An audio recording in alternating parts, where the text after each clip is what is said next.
get away to a disco summer with Haiku Redo.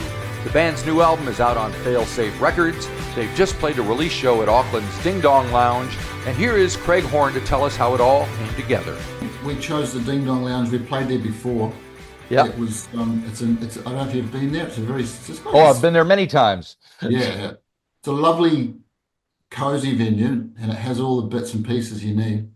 It's a good PA, the good sound man. We brought along our guy Dale Cotton, who he's great, and he just made it sound amazing. So we sounded good, and we had two other bands playing, which were excellent: Frayed Flag and Ocean Beach. I don't know if you've. Yep. So it was a good night, and it was a good turnout. And I forgot to say that on stage, I forgot to tell them that we were peddling CDs. Had a whole bunch of them. Forgot to mention it. Quite a high tense environment when you're Yes, of course. You got playing drums, singing, and then also sales as well. It's tough. Yeah. Did you sell any CDs anyway? We didn't on the actual night, but we have sold CDs. Okay, we're good. actually number 12 in the charts. Nice one. Which probably amounts to the amount of CDs that you sold. Yeah, well, it wasn't from that night, but that'd be Rob Mays doing his job over in Japan, which is good on him. Yep.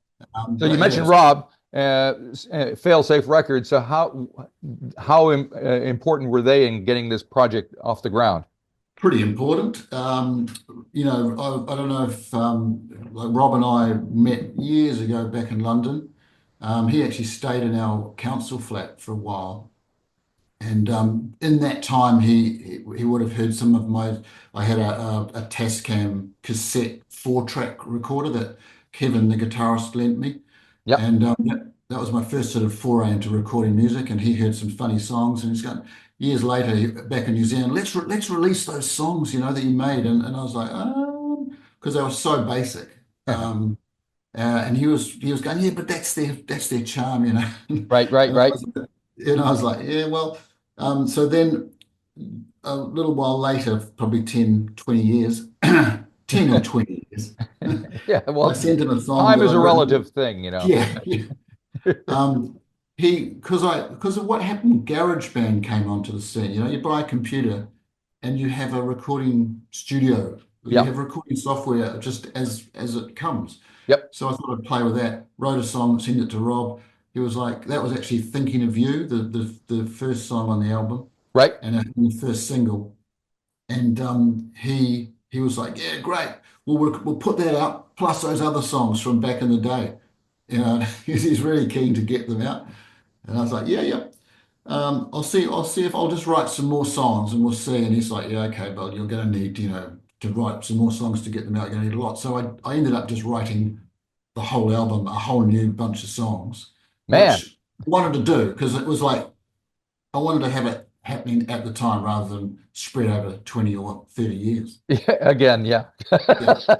So we did that, and luckily that there was a few that we didn't make the album. I think one, Just Too Long, was one of the demos that I'd made years ago, but I'd re sort of, you know, messed it around and made it sort of more up to date. And then the rest of them were just written the last couple of years, really. All right. So yeah, Rob basically was the catalyst of doing it, because he was the one saying, let's do it.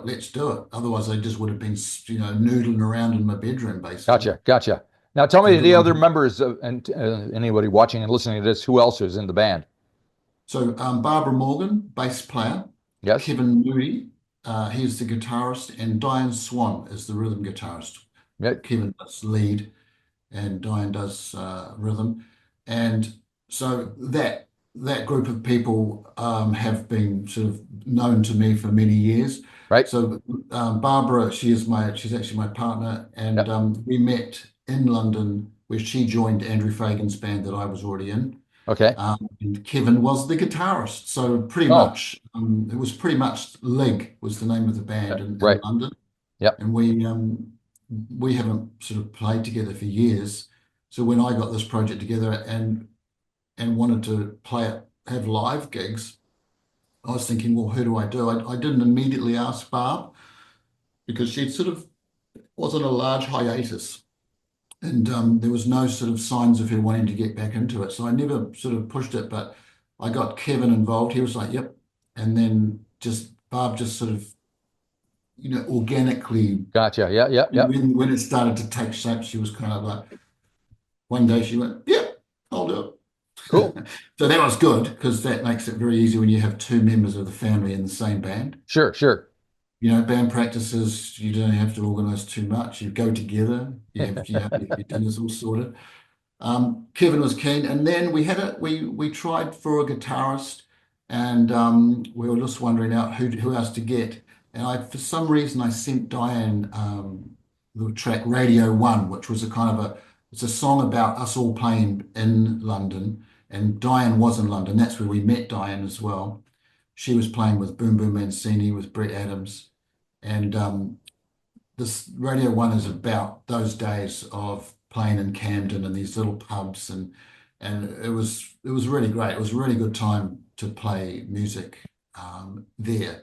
Yep. And so I sent her that song, and she just had this sort of like fleeting comment, "I should be in that band." Right. And I was like, "Well, you could be." And we had a game of pool down at the Ponsonby Pool Hall with Kevin and Barb and a few other people, and we were like, let's ask Diane. And so we basically texted her, and she kind of got railroaded into it.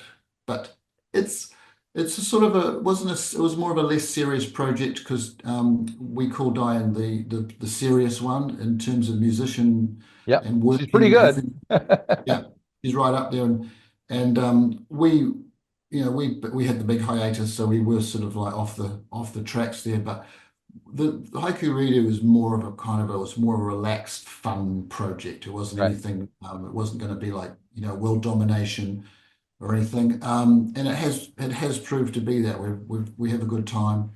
Diane, I think, likes the idea of not being the lead singer, Right, and right, right. Yep. she can play the guitar, and it's not her gig, so she can relax a bit, and it's just something to do, and it's good. Yep, yep. So it looks like the album was originally supposed to come out quite a bit earlier than it did, and then it kept getting pushed back and back. What was going on there? This album, Yes.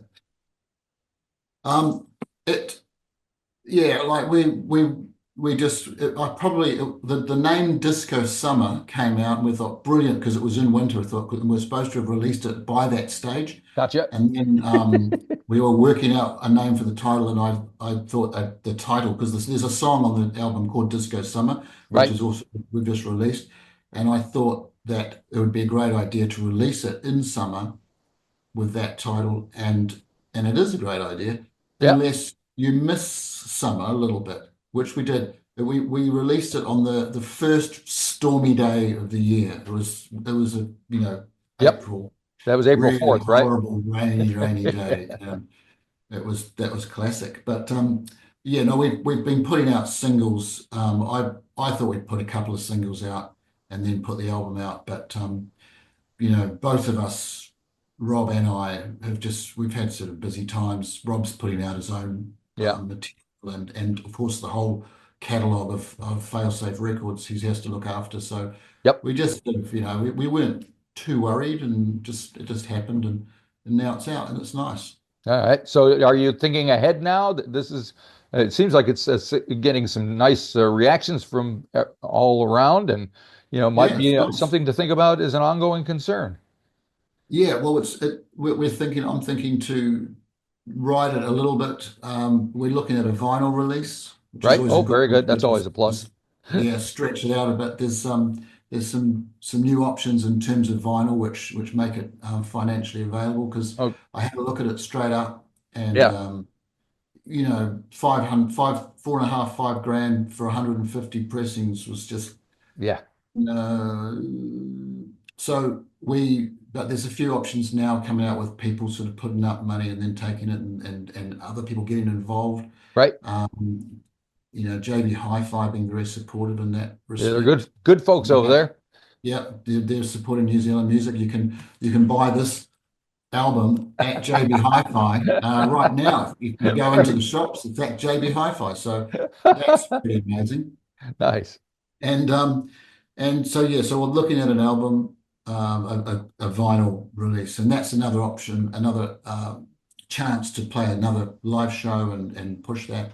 Yep. Obviously, we'll be playing some live shows whenever they come up. We're trying to get some supports.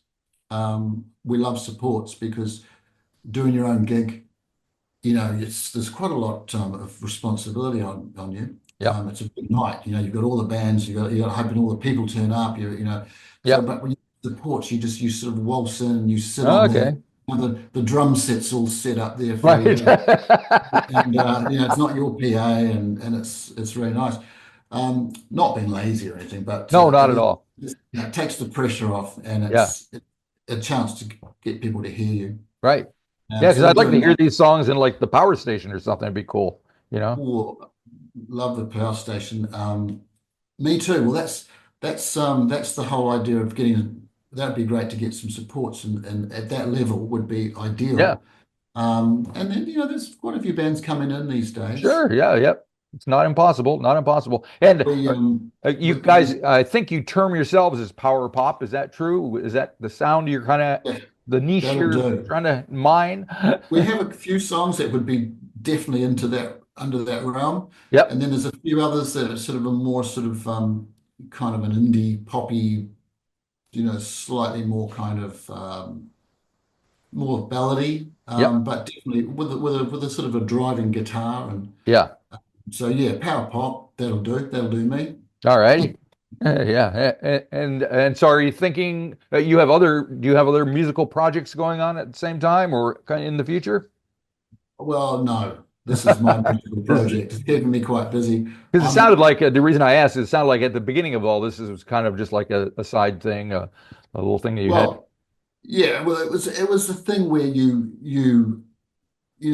I think that's the whole reason why I've started writing songs, seriously, Yep. so late in the piece, because we were surrounded by like Andrew Fagan, Diane and Brett, and in that London scene there were there were other bands that we were hanging out with. They're all excellent songwriters, top notch, as I say, number one hits, Yep. gold record Right. type songwriters, and nationally renowned. So I kind of, as the drummer of those bands, my songs didn't. I never really put them into that same level, and kind of went through life sort of in that vein.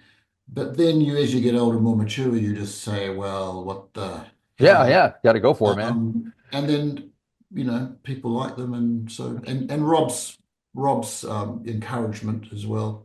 Nice. So they went, and it's been great. Yeah, lots of people have really liked them. There's been a few people, like we've got the guitarist's friend in Australia. He said he's saying she's obsessed. She's obsessed with it. That's what you want. So it's good. That's what It's we're a after. obsession, a healthy obsession. Yeah, Excellent. healthy, Maybe healthy. it could be the title of the next album. That's good. And on that note, yeah, I am. I bought Logic after the first song, sort of like, hey, this is good, and then I realized I need more tools, Right. and Logic is All right. that was excellent. And Very so good. I am sitting in my room whenever I can, and just trying to write new songs. And there's a Excellent. few. So yeah, it'll be an ongoing thing. If you enjoyed this episode of the 13th Floor's Music Talk series, please be sure to subscribe to the website or to the YouTube channel. Follow us on Facebook or Instagram and wherever you find your podcasts. There's a whole lot more to discover.